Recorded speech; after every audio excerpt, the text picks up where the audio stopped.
네, 안녕하세요. 넘버스의 사경입니다. 자, 오늘 영상은요. 투자를 하시는 분들이 다 보셨으면 좋겠어요, 진짜.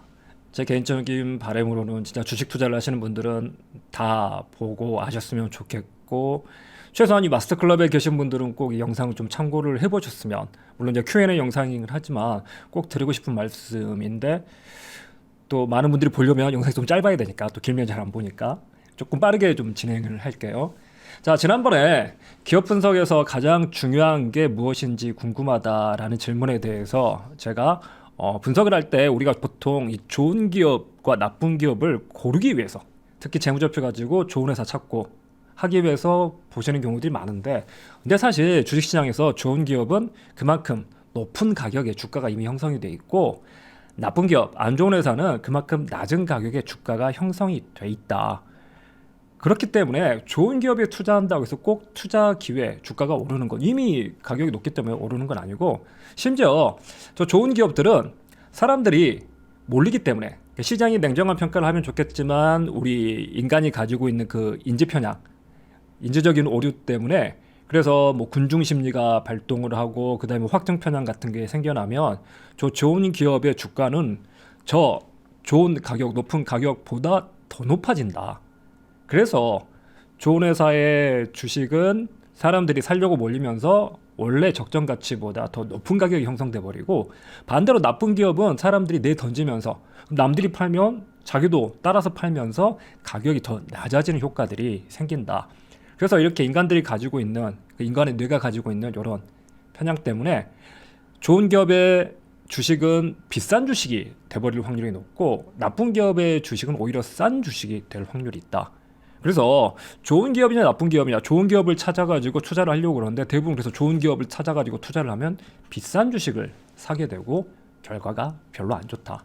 그러니까 기업 분석할 때 좋은 기업이냐 나쁜 기업을 찾는 게 아니라, 제 입장에서 제일 중요한 건 이 기업의 가치가 얼마냐. 그래서 그 가치가 얼마인지, 가치 평가에 가장 큰 비중을 두고, 그럼 그 가치에 비해서 이 회사 주가가 높은지 낮은지. 그래서 저는 뭐 좋은 기업과 나쁜 기업이 있다고 생각하지 않고, 싼 주식과 비싼 주식, 그 중에서 제 목표는 싼 주식을 사가지고 비싸게 파는 거기 때문에, 그래서 싼 주식을 찾는 데 집중을 한다. 그래서 기업 분석을 할 때 저는 밸류에이션을, 가치평가를 제일 중요시 한다라고 말씀을 드렸는데요. 자, 여기에 대해서 추가적인 질문들 이런 게 나와요. 자, 탁월한 인치님이 주신 질문이, 자, 어떤 질문을 주셨냐면 이런 질문을 주셨습니다. 재무제표가 좋아도 주가가 올라가지 못하고, 재무제표가 나쁜 기업이 주가가 폭등하는 것을 보면 재무제표를 믿고 투자하는 것이 맞나 싶다. 자, 재무제표랑 차트, 모멘텀 중에서 비중을 어느 것을 중요시하면서 투자를 해야 되냐, 뭐가 더 중요하냐, 이런 질문을 주셨는데요. 일단 요 앞에 있는 질문은 이제 납득이 좀 되시나요? 재무제표가 좋아도 주가가 올라가지 못하고 나쁜 기업으로 폭등하는 경우가 생기더라. 왜 그런다?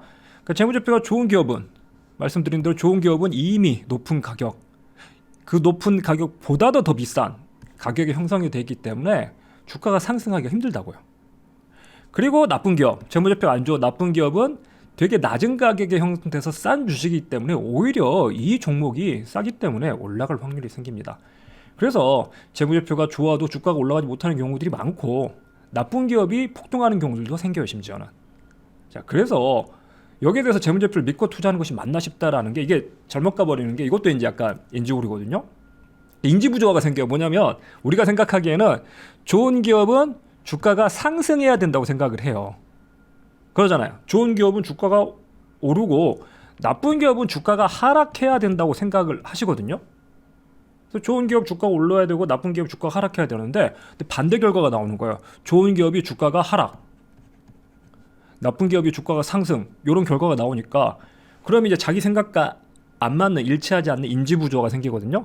그럼 인지부조가 생기면 이걸 해결하려고 그래요. 어떻게 해결하려고 그러면 둘 중에 하나가 잘못했을 거다. 좋은 기업이면 주가 상승을 해야 되는데 하락한다는 건 둘 중에 하나, 이쪽이 잘못됐거나 이쪽이 잘못된 거죠. 근데 주가가 잘못될 확률? 예를 들어서 사실 이 회사 주가가 상승했는데 증권사가 나를 속인 거다. HTS에 분명히 오늘 주가가 삼성전자가 하락했다고 나오는데 사실은 상승했는데 저것들이 나한테 거짓말하는 거다. 뭐 그럴 수도 있잖아요. 내가 보고 있는 HTS, 내가 보고 있는 핸드폰에 그 주가 정보가 가짜일 수도 있잖아요. 근데 그럴 확률은 거의 없다고 보는 거죠. 주가가 상승했는데 나한테 하락했다고 보여줄 확률은 없다고 보면, 이쪽이 잘못될 확률은 없다고 보면 어느 쪽이 잘못됐을 거다? 이게 잘못됐나 보네. 내가 재무제표를 보고 좋은 회사로 판단했던 그 좋은 회사가 좋은 회사가 아닌가 보네. 근데 재무제표를 보면 좋은데 좋은 회사가 아니라고? 야, 그럼 뭐 했겠다? 이것들 분식했구나. 그러잖아요. 주가가 하락했다는 건, 그러니까 주가가 상승했는데 하락했다 거짓말을 하지 않으니까 분명히 하락은 했어요. 그러니까 분명히 하락했다는 건 그러면 내 상식, 내가 가지고 있는 이 사상과 일치를 하려면 나쁜 회사야 되거든요. 근데 재무제표가 좋아. 나쁜 회사인데 재무제표가 좋아? 그럼 이 재무제표가 가짜구나. 분식을 했구나. 하고 보니까 막 뉴스 찾아보면 분식 기업들 분식했다고 자꾸 뉴스에 나오고, 또 내 아는 친구가 상장사 회계팀에 있는데 걔 말 들어보니까 야, 회사들 다 분식해. 야, 재무제표를 있는 그대로 만드는 회사가 어딨냐? 다 마사지하고 조종해. 그래서 재무제표 믿고 투자하면 큰일 나. 라는 얘기들을 하는 거예요. 야, 그러니까, 야, 그러면 주가가 상승하거나 하락한 이 결과는 잘못될 수가 없으니까, 내가 실제 그 주가의 움직임을 보는 게 맞으니까, 그러면 잘못된 건 요거다. 재무제표가 잘못됐네. 그러니까 재무제표를 믿고 투자하는 건 잘못된 결과로 연결될 수 있다. 재무제표 믿고 투자하면 큰일 나는구나. 재무제표 보면 안 되겠다. 이렇게 가거든요. 그렇게 해야지 내 인지부조화가 해결이 되는 거죠. 그래야 내 마음이 편하고. 그래서 재무제표는 던져버리고 다른 의사결정을 합니다. 자, 근데 문제 아시겠죠? 재무제표가 좋아서 주가가 상승하는 게 아니라 비싸기 때문에 주가가 하락할 확률이 높은 거고, 싸기 때문에 주가가 상승할 확률이 높습니다. 그래서 뭘 봐야 되냐면, 재무제표를 가지고 좋은 회사냐 나쁜 회사를 보는 게 아니라, 재무제표를 가지고 평가를 해봤을 때 가치가 어느 정도 나오는지, 이 가치평가에 방점을 두고 그 가치에 비해서 비싼 회사냐 싼 회사냐, 얘는 좋은 회사지만 가격이 비싸게 형성되어 있으니까 오히려 하락할 확률이 높겠구나. 이 회사는 분명히 안 좋은 회사, 리스크가 큰 회사지만 그만큼 주가가 그것보다 더 낮게 형성이 되어 있으니까 오히려 상승할 여력이 있겠구나. 이렇게 접근을 하는 게 맞다고 보거든요. 그래서 앞부분에 대한 질문은, 재무제표가 좋다고 주가가 올라가지 못하고 나쁜 기업이 폭등한다? 좋은 기업은 주가가 상승하고 나쁜 회사는 주가가 하락한다는 요 전제가 잘못된 겁니다. 요 전제가 잘못된 거고, 그래서 좋은 회사랑 주가 상승을 연결시키는 게 아니라 싼 주식 비싼 주식 가지고 판단을 하셔야 되고요. 그 다음에 그 뒤에 질문이 재무제표랑 차트, 모멘텀 중에서 어느 것을 중요시하면서 투자를 해야 되냐. 자, 이런 질문도 되게 많이 주시거든요. 이런 질문도 되게 많이 주시고, 이런 것 때문에 저한테 막 같이 뭘 해보자고 제의도 들어오고 그러는데, 그러니까 어떤 생각을 하시냐면요, 요 생각을 하시는 거예요.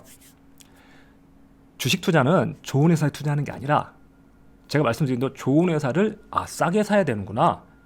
그래서 좋은 회사를 싸게 사려면 어떻게 할까 보니까, 기본적 분석, 재무제표를 가지고 좋은 회사를 찾는 거예요.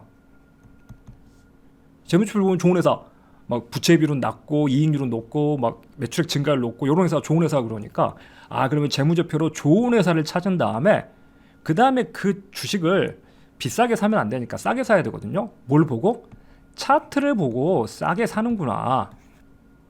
그러잖아요. 차트를 봤더니 과거에 주가가 뭐 10,000원대에서 움직이던 게 지금 5,000원대 와 있네.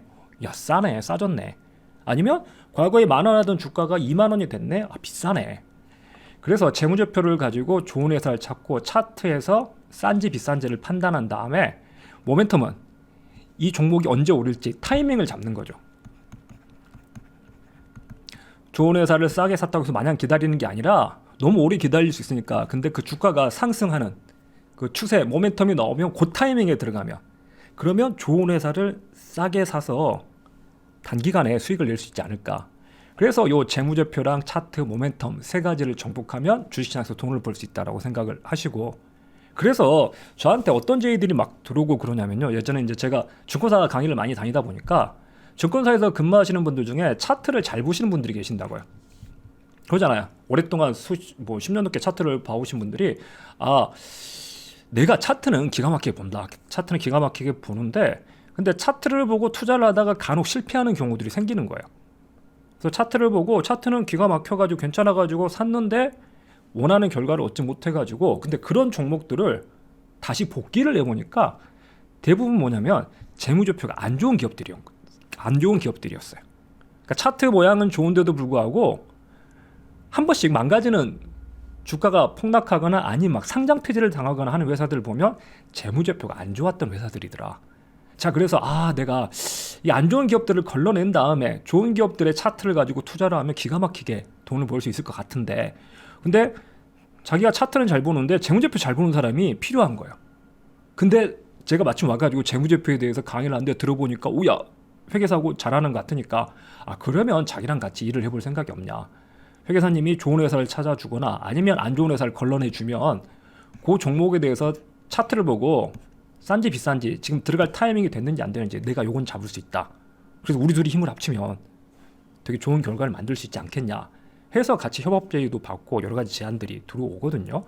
자, 근데 제가 말씀드렸다시피 재무제표를 가지고 좋은 회사 찾는 게 아니라요. 저는 재무제표를 가지고 싼지 비싼지에 대한 판단들을 합니다. 그리고 물론 이제 차트도 역할이 있거든요. 차트는 역할을 어떻게 보면 사람들의 심리 같은 것들을 보는 거예요. 사람들 마음이. 제가 뭐 그전에 방송에서 몇 번 말씀드렸지만 차트를 본다고 하는 건 사실 이 모멘텀도 차트 안에 들어와 있는 거거든요. 그러니까 차트를 가지고 얘기하면 너무 많아지니까 그것도 할 얘기가 되게 많아지니까 간단하게 말씀드려서 차트에서 가장 중요하게 보는 두 가지는 이 지지나 저항하고 추세 이 두 가지거든요. 그래서 지금 이 종목에 투자하는 사람들의 마음을 한번 읽어보자는 건데, 그래서 지지랑 저항 그리고 추세 중에 이 추세가 모멘텀이잖아요. 상승하는 추세, 하락하는 추세 요걸 보자는 거거든요. 자, 근데 이 모멘텀을 그러면 비중을 얼마나 둬야 되냐? 차트 가지고 말하면 너무 많은 것들을 얘기해야 되기 때문에 오늘 모멘텀만 가지고 말씀을 드려보면요. 자, 모멘텀에 투자한다는 건요. 여기에 투자하는 거예요. 쉽게 말하면 자, 제가 좋은 기업의 주가는 높게 형성이 되는데 실제로 그 기업의 가치보다도 더 비싸진다. 왜? 사람들이 이 주식이 좋다고 그러니까 몰려들고 사려고 뛰어들고 하면서 그 대중심리, 군중심리, 이 군중 효과가 생기면서 주가가 더 높아진다고 얘기를 했잖아요. 모멘텀은 이걸 노리는 겁니다. 그러니까 비싸진 주식을 사는 게 아니라 네 말대로 좋은 회사의 주식은 사람들이 살려고 몰려들면서 주가가 상승하는 그 움직임이 생기지 않냐. 그래서 그 움직임에 투자하자는 거예요. 그러니까 그 움직임에 투자하는 거고, 나쁜 기업은 반대로 낮은 가격이 형성되어 있는데 그 가격보다 더 낮아지지 않냐. 사람들의 투매가 생기면서. 그래서 모멘텀 투자 전략이라는 건요. 어디에 투자하는 거다? 요 좋은 기업의 주식이 상승하는 그 모멘텀. 그래서 이쪽에서 모멘텀 투자 전략, 쉽게 말해서 달리는 말에 올라타는 거죠. 그래서 요 전략을 쓰는 거거든요. 자, 근데 이 반대 전략도 있습니다. 투자 전략. 반대 전략은 뭐냐면 오히려 여기에 투자해야 된다. 주가가 오른 기업은 이건 이제 비싸졌기 때문에 여기에 투자하는 게 아니라 되려 사람들이 외면한 요 주식이 싸기 때문에 여기에 투자해야 된다라고 하는 게 뭐? 역발상 투자 전략이죠. 쉽게 말해서 떨어지는 칼날을 잡아야 된다라는 거예요. 그래서 달리는 말이 올라타야 되냐 아니면 떨어지는 칼날을 잡아야 되냐, 둘 중에 뭐가 맞냐라는 얘기를 하는 거죠. 둘 다 맞을 수는 없겠죠.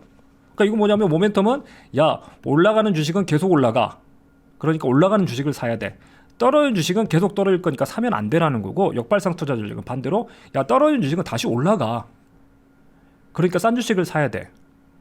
그러니까 모멘텀은 떨어지는 주식은 계속 떨어진다고 얘기를 하고, 역발상 투자 전략은 떨어지는 주식은 다시 올라간다고 얘기를 하니까 둘 다 맞을 수는 없겠죠. 둘 중 하나 맞겠죠. 둘 다 틀릴 수는 있습니다. 둘 다 틀릴 수는 있죠. 둘 다 틀렸다는 얘기가 뭐냐면 랜덤워크 가설이에요. 랜덤워크 가설이라는 건 뭐냐면 주가는 과거 주가 움직임과 미래 주가 움직임이 전혀 상관없이 랜덤하게 움직인다. 그래서 과거의 주가가 올랐으니까 미래 주가가 오르는 게 아니라, 과거의 주가 올랐다고 해서 미래 주가 떨어지는 게 아니라, 과거 주가의 움직임과 전혀 상관없이 올랐던 주식이 오를 수도 있고 떨어질 수도 있고, 계속 내려온 주식이 계속 내려갈 수도 있고 다시 올라갈 수도 있고, 확률은 다 똑같다. 그래서 내일 앞으로 움직임은 전혀 예측할 수가 없다라는 게 랜덤워크 가설입니다. 그래서 이 셋 중에 하나가 맞겠죠. 뭐가 맞을까요? 이게 이론상으로는 결론이 안 납니다. 그러잖아요. 이론상으로는 막 내가 맞다 네가 맞다 해봤자 어차피 결론이 안 나잖아요. 다 거기에 대해서 이론적인 근거들이 있거든요. 왜 모멘텀이 성립하냐, 왜 랜덤워크냐, 왜 역발상냐에 대해서 근거들은 다 제시를 할 수가 있어요. 그래서 이론상으로는 결론이 안 나기 때문에 뭐 한 거냐면 실증을 해본다고요. 실제로 한번 주가를 확인해보자. 우리 과거 수십 년 동안 주가 데이터가 있지 않냐, 이걸 가지고 며칠 동안 계속해서 상승한 주가가 그 다음에 어떻게 되는지, 실제로 올라가는지, 모멘텀이 있는지, 아니면 반대로 하락하는지, 역발상이 되는지, 아니면 그것과 전혀 상관없이 움직이는지, 랜덤워크인지 셋을 확인해보자 해가지고 확인을 해본 거야. 그럼 셋 중에 뭐가 맞을까요? 셋 중에요, 랜덤워크가 맞다고 나와요. 과거에 3일 연속 주가 상승한 기업, 3일 연속 상승한 종목이 있는데 그거 그 다음날 아니면 그 다음 3일 동안 주가가 어떻게 되냐 봤더니 과거 주가 움직임과 상관없이 나오더래요. 그래서 랜덤워크 가설이 맞다고 나왔는데, 근데 모멘텀도 맞아요. 에? 게다가 역발상도 맞아요. 이게 뭔 얘기일까요? 아니, 세 가지는 되게 대립되는 전략이고, 네가 좀 전에 얘기한 대로 셋 중에 하나가 맞는 거지, 셋 다 맞을 수는 없지 않냐. 서로 대치되기 때문에. 근데 어떻게 세 가지가 다 맞을 수 있냐? 너 무슨 뭐 평화주의자냐? 싸우지 말고 다들 사이좋게 지내라? 아니요, 평화주의 문제가 아니라요, 셋 다 맞아요, 진짜로. 왜? 소위 말하는 투자의 지평이라고 보통 해석을 하는데요, 투자의 그 시간, 이 투자의 기간이 다릅니다. 그러니까 예를 들어서 처음에는 랜덤워크가 1단위로 봤더니, 이렇게 아까 말씀드린 한 3일 정도 오른 주식이 그 다음 3일 동안 어떻게 되냐, 5일 동안 오른 주식이 그 다음 5일 동안 어떻게 되냐 해봤더니 랜덤하게 나오는 거예요. 자, 근데 모멘텀이 언제 성립하냐면요, 사실 모멘텀이라는 것도 정의하기가 다 나름이거든요. 그러니까 모멘텀, 상승 추세에 있다는 거 어떻게 판단하냐는 거예요. 금방 한 대로, 야 3일 동안 오르면 상승 추세에 있는 거야? 아니면 야 5일은 올라야지 상승 추세다, 일주일은 올라야지, 아니면 야 월 단위로 월봉으로 봐가지고 월봉으로 3개월 올라야 모멘텀이 있는 거다. 이런 식으로 여러 가지, 저기서 말한 모멘텀이 뭐냐에 대한 정의도 여러 가지가 나올 수가 있거든요. 자, 근데 1단위로 짧게 해봤더니 랜덤워크가 성립이 되는데, 월 단위로 해본 거예요. 쉽게 말해서 지난 3개월 동안 가장 많이 오른 주식을 사가지고 3개월을 보유하면 어떻게 되냐 했더니 시장보다 많이 오르더래요. 지난 6개월 동안 많이 오른 종목을 사가지고 다시 6개월을 기다리면 많이 오르더래요. 그래서 되게 짧은 1단위로 했을 때는 랜덤워크가 성립이 되는데, 그 기간을 좀 더 늘려가지고 월 단위 정도로 보니까 모멘텀이 맞아요. 근데 웃긴 건요, 이게 한 6개월 정도까지, 6개월 동안 많이 오른 주식을 사가지고 6개월 정도 기다리면 모멘텀 거기까지는 성립을 하는데, 또 6개월이 넘어가 버리면 역발상이 맞더래요. 예를 들어 과거 1년 동안 가장 많이 오른 주식을 사가지고 기다리잖아요. 그럼 이건 떨어진다는 거예요. 과거 3년 동안 가장 많이 오른 주식들을 사가지고 기다리면 떨어지고, 5년 동안 많이 올랐던 주식을 사가지고 있으면 떨어지고. 그래서 뭐냐면 랜덤워크는 아주 짧은 기간 랜덤워크지만 단기간에는 모멘텀이 성립을 하고요, 장기가 되면 역발상이 성립을 합니다. 왜 그럴까요? 그게 제가 지금 말씀드렸던 요거 있잖아요. 좋은 기업의 주식, 사람들이 이 회사 좋다고 알려지고 분석한 결과 그렇게 나오고 재무제표가 좋게 나오면 몰려들면서 단기간에는 올라가는데, 이게 딱 자기 주가 정도, 자기 가치 정도만 올라가는 게 아니라 거품이 끼면서 더 올라가 버린다고요. 그래서 단기적으로 모멘텀이 성립이 되죠. 근데 시간이 지나면 야 이게 좀 너무 올랐구나, 실제 이 기업의 가치에 비해서 많이 올랐구나 하면서 제자리를 찾아갑니다. 그래서 주가가 오를 때 이렇게 오르는 게 아니라 이렇게 오르는 거죠.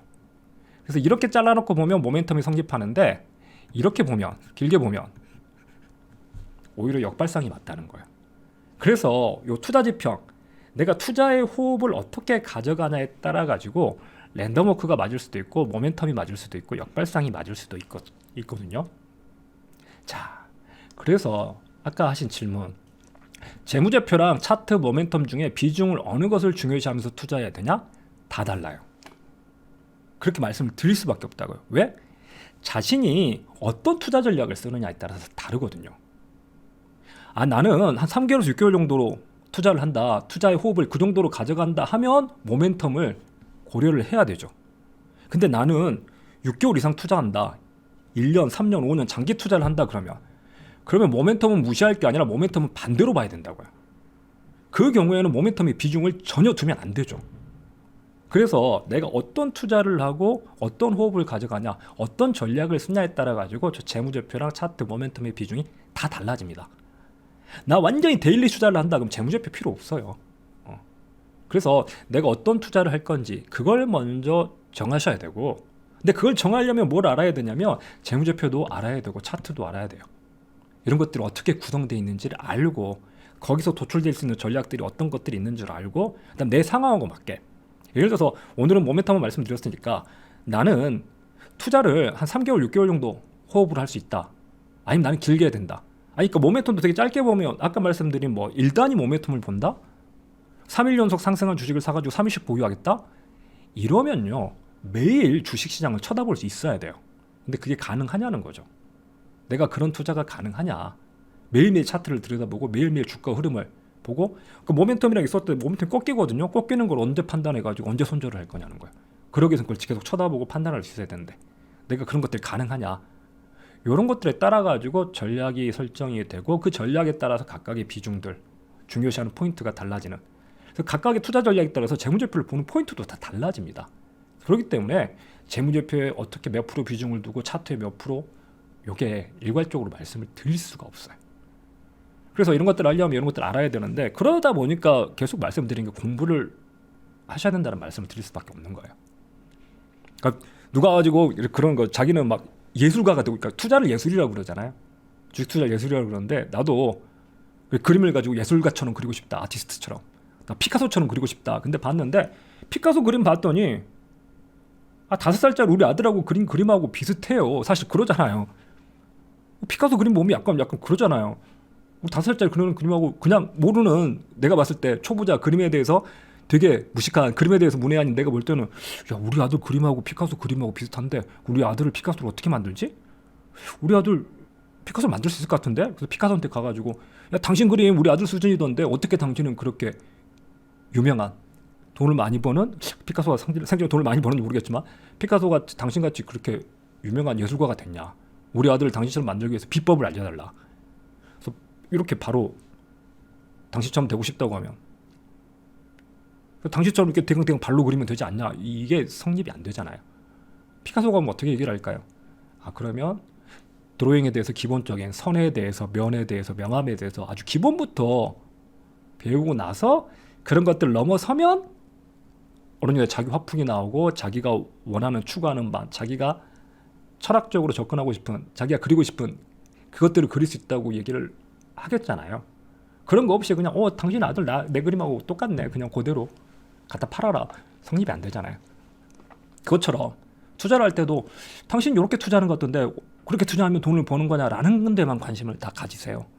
그게 아니라 그게 어떻게 구성이 됐는지, 기본적으로 재무제표가 어떻게 돼 있고 차트라는 게 어떻게 돼 있고 모멘텀이라는 게 뭔지, 그런 것들이 어떨 때 작동을 하는지, 이런 것들을 아시고 난 다음에 그 다음에 방향을 설정을 해야 되죠. 그래서 공부가 계속 필요하다. 여러 가지 것들에 대한 공부가 필요하다. 저도 아직 공부를 하고 있다.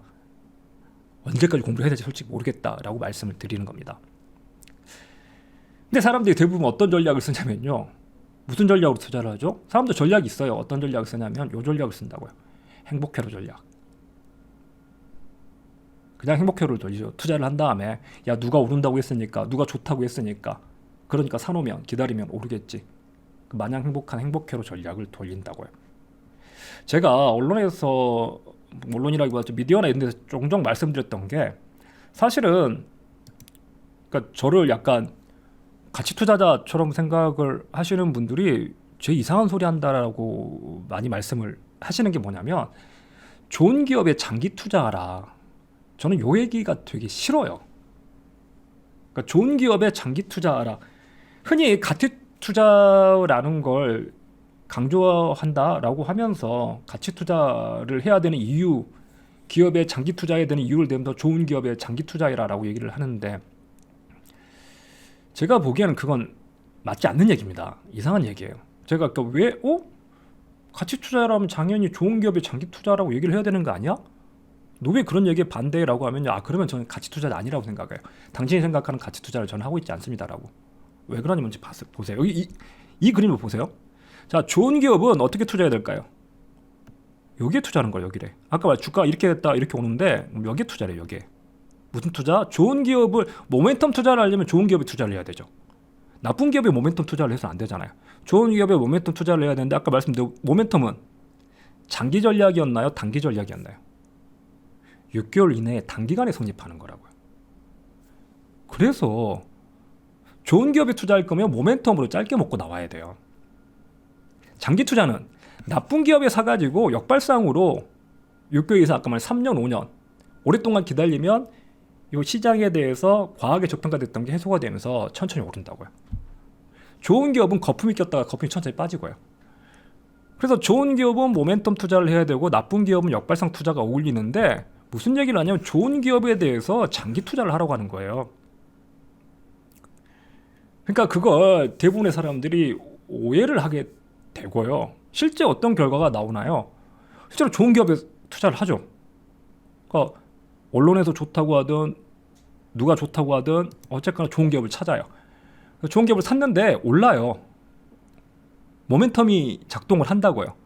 한 3개월에서 6개월 정도 모멘텀이 작동을 하거든요. 그럼 어떻게 하나요? 샀는데 진짜 오르네? 그러면 더 사죠. 계속 올라요. 일가 친척 친구들한테도 야 얘기해주죠.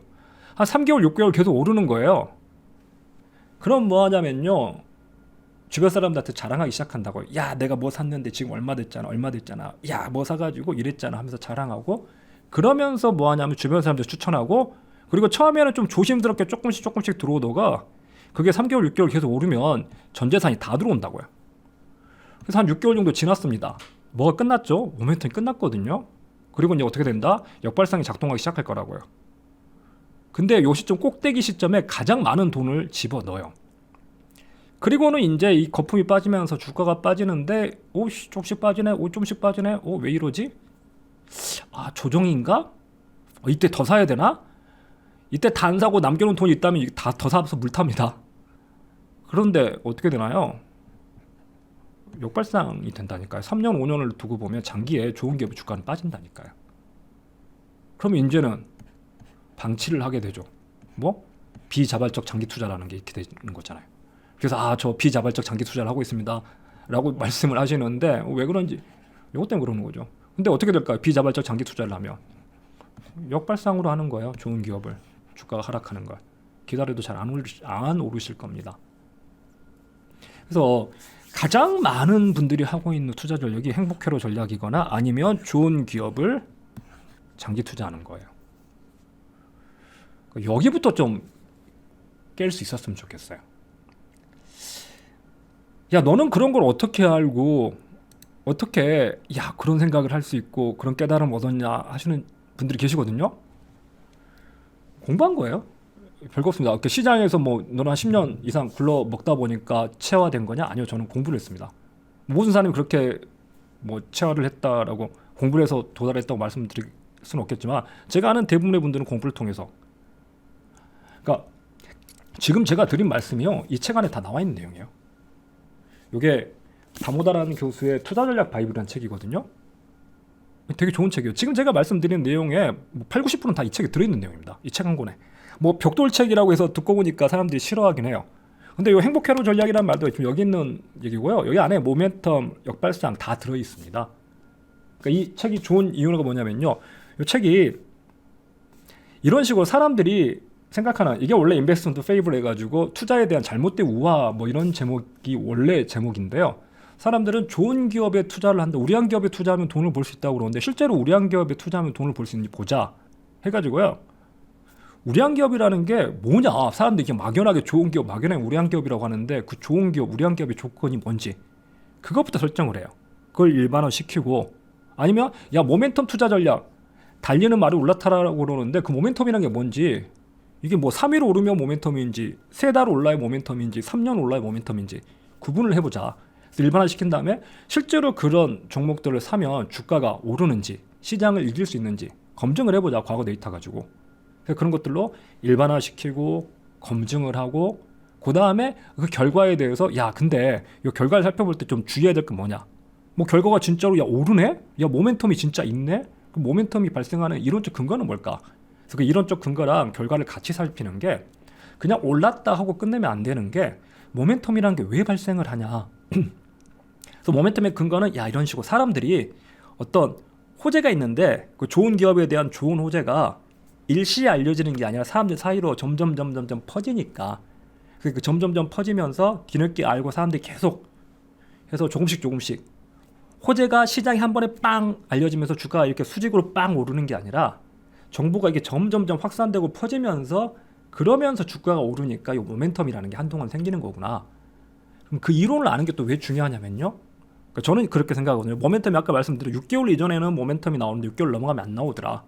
6개월 넘어가면 오히려 주가가 하락하고 역발상이 통하더라. 근데요, 이런 논문들이나 이런 연구 결과들이 좀 옛날 것들이거든요. 뭐 랜덤워크 가서는 1960년대에 나왔고 모멘텀이 있다는 건 뭐 1990년대, 2000년대 이렇게 나왔었거든요. 근데 최근에는 이 속도가 어떨까요? 정보가 퍼지는 속도가. 인터넷이 발달하고 모바일 환경이 발달하면서 제가 보기에는 짧아졌죠. 정보의 확산 속도가. 그러면 과거에는 6개월 동안 통하던 모멘텀, 그리고 6개월 이후에 나타나던 역발상 투자 전략이 호흡이 짧아질 수 있습니다. 그러니까 그 이론적 배경을 아는 게 필요해요. 그래야지 그냥 결과만 가지고 6개월 이후에는 모멘텀이 발생한대. 그러니까 6개월 동안 오른 주식을 사서 6개월 기다리면 돼. 근데 막상 해보니까 안 오르네? 왜 안 오르지? 그 책 가짜였나? 왜 안 오르고 왜 과거랑 달라진지 알려면 그 이론적 배경이나 가정이 뭐였는지 이런 것들을 같이 습득을 할 필요가 있거든요. 그래서 어떨 때 그 전략이 더 장점을 발휘하는지 어떨 때 이 전략은 단점을 발휘하는지 이런 다모다란 교수의 의견까지 되게 많은 내용들이 들어와 있어요. 그래서 사실은 제가 이 책을 사람들이 벽돌책이라 잘 안 보는데 이 책을 가지고 영상을 계속 한번 진행해 볼까 생각 중이에요.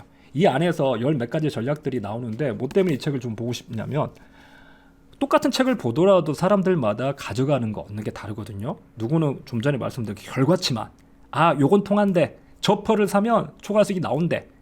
무슨 전략은 안 통한대. 요 결과만 가져가는 경우가 있는데 저 책이 좋은 건 그 과정을 보여주고 그 과정을 아는 게 중요한 게 뭐냐면 그 과정을 가져와 가지고 그러면 그 전략이 지금 한국 시장에도 통할지 대입을 해보고 생각을 해보고 그게 만약 통하지 않는다면 어떤 문제점이 있는지. 그래서 뭐냐면 저 저자의 결론을 가져가는 게 아니라요. 저 저자가 접근한 그 사고 체계 어떤 식으로 저 다모다란 교수는 모멘텀이 통한다 혹은 통하지 않는다 라는 결론에 도달을 했는지 어떤 과정을 통해서 거기 끌고 갔는지를 보고 그 과정을 제가 처해 있는 환경에다 똑같이 대입을 해가지고 제 결론을 끌어내 볼 수가 있거든요. 그런 것들을 가져가는 게 대가의 책을 읽는 이유라고 저는 봅니다. 그래서 제가 저 책을 가지고 뭐 해볼까 생각 중이에요. 진짜로 해보면 사경이는 저 책을 보고 이런 생각을 하고 이런 걸 가져가서 이렇게 적용을 해보는구나. 그 책을 읽고 그걸 적용하고 가져가는 과정을 보면 앞으로 여러분들이 다른 책을 읽거나 다른 이론을 습득하거나 다른 전략을 습득했을 때 그걸 어떻게 해석을 해야 되는지 무조건 누가 저 사람 전문가라고 하는데 저 사람이 이렇게 된대 라고 하니까 끄덕끄덕 사경인이 이렇게 된다고 말했어 그러니까 그게 맞을 거야 끄덕끄덕 이럴 게 아니라 거기서 뭘 가져가야 되는지 어떤 식으로 가져가고 어떤 식으로 체화를 하는지 그 과정들을 한번 보여드리고 같이 한번 나누면 어떨까 싶어가지고 이게 책이 진짜 괜찮아요. 근데 이 책 하나만 가지고 영상 찍으면요 이거 영상 1년치 나옵니다. 1년치 이 책 하나 가지고 1년 동안 얘기할 수 있다니까 진짜로. 그냥 결과만 가져간다 그러면 30분 만에 끝내버릴 수도 있고요. 이 책에 나와 있는 사고 체계를 가져가서 내 걸로 만들고 체화시키려면요 이것만 가지고 제가 1년을 얘기할 수도 있어요 진짜. 그래서 우리가 행복해로 전략만 사용하지 말고 다른 좋은 전략들, 다른 검증된 전략들, 또 자신한테 어울리는 괜찮은 전략들이 많으니까 그런 것들을 한번 접해보시고 선택할 수 있는 기회들을 한번 가지셨으면 좋겠습니다. 제가 이 다음 영상에서 뭘 말씀드릴 거냐면요. 질문지에 또 그런 질문이 있었거든요. 재무제표 중에서 뭐가 중요하냐. 재무제표 봐야 될 게 되게 많던데 그러잖아요. 엄청 많은데 그중에서 제일 중요한 5가지만 골라주라. 근데 그걸 또 답을 못 드리는 게 왜 그런지 아시겠나요? 아까 내가 어떤 전략을 택하냐에 따라 가지고 요 모멘텀에 대한 비중이 다 달라지듯이 어떤 전략을 택하냐에 따라 가지고 중요한 재무제표 지표가 다 다릅니다. 그래서 이 전반적인 체계를 일관성 있게 가져가야 되거든요. 아까 말한 대로 좋은 기업 산 다음에 장기 투자해버리면 망해버린다고요. 이런 것들 일관적으로 내가 어떤 회사를 선택을 하고 어떤 호흡을 가지고 투자를 하고 언제 사고 언제 팔 건지에 대한 전략이 하나의 세트로 갖춰져야지 거기에 맞춰가지고 여러 가지 재무제표를 보는 방법이나 차트를 보는 방법 이런 것도 다 달라지거든요. 그래서 다음 영상에서는 그 재무제표 중에 어떤 걸 봐야 되는지 그 부분에 대해서 다시 한번 또 말씀을 좀 드려보도록 하겠습니다. 오늘 드렸던 말씀이 좀 자신의 투자 자기가 지금 하고 있는 투자가 좀 혼란스럽다 하셨던 분들한테 대해서 어느 정도 좀 지침이나 좀 가이드가 될 수 있으면 좋겠고 또 되지 않을까 감히 또 기대를 해봅니다. 다음 영상에서 뵙도록 하겠습니다.